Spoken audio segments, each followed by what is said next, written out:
మనం ఈ వీడియోలో అన్నిటి గురించి వీళ్ళేంట్రా అంత సర్ప్రైజింగ్ గా చూస్తున్నారు మిమ్మల్ని చూసి విత్ ప్రూఫ్స్. ఏదన్నా సరే ప్రూఫ్స్ తో మాట్లాడుకుందాం. మొదలు పెట్టండి. జరిగిందేంటో అయ్యగారికి వివరంగా చెప్పుకోండి.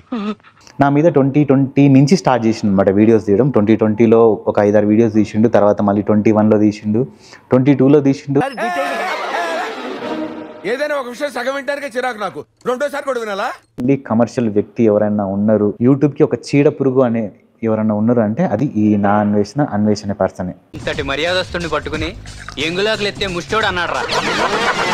సింగిల్ పెగ్గు కూడా లేదు, పిగ్గుకి వాడికి తేడా ఉంది అన్నానండి. ఇప్పుడు ఎగ్జాంపుల్ అలేకే సిటీ పికిల్స్ వాళ్ళు బెట్టింగ్ యాప్స్ చేశారు కదా. నాకు అట్లాంటి గలీజ్ సలహాలతో నీకేం దోస్తి బావా?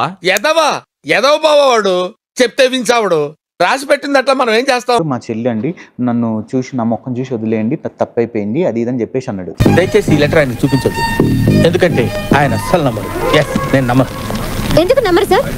నమ్మనని రాశాడు కదమ్మా. అదే దీప్తి సునైనా, ఆమె కూడా అమ్మాయే కదా, ఆమెను మాత్రం నువ్వు ఇట్లా అని ఎట్లా మాట్లాడుతావు అంటే నీ చెల్లి అయితే నీకు ఒక లెక్క, బయట వేరే అమ్మాయి అయితే మాత్రం ఒక లెక్క.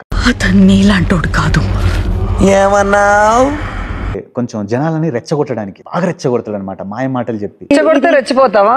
రెచ్చవాడు అంటే రెచ్చిపోతారండి కొంతమంది.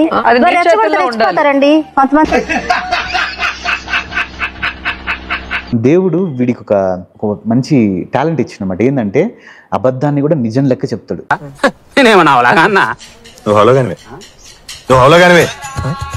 ఇంత చిన్న విషయం ఉందనుకోండి, దానికి సాల్ట్, పెప్పర్, ఆయిల్ అన్ని యాడ్ చేసేసి అట్లంట ప్రజలకు చెప్పురా, ఎంతమందిని రా మెంట్లో చేస్తున్నావు నువ్వు. నాకేమో నెక్స్ట్ రైడ్కి పోవడానికి లేవు. నా రైడ్కి పోవాల్సిన డబ్బులు మొత్తం కూడా ఈ 3 కేసులలో లాయర్స్కి ఇవ్వడానికే నాకు సరిపోయింది. చాలా మంది కూడా నమ్మిరు నేను 30 కోట్ల స్కామ్ చేసిన అని. మీలో చాలా మంది నమ్మే ఉంటారు. నేనైతే ఓపెన్ గా ఛాలెంజ్ చేస్తున్నా, నీకు దమ్ము ఉంటే నువ్వు రా. జనాల్ని నువ్వు మోసం చేసినావో, జనాల్ని నేను మోసం చేసిన. నేను ప్రేక్షకుణ్ణి, మీలో మీరు కొట్టుకొని చావండి, నన్ను ఎంటర్టైన్ చేయండి.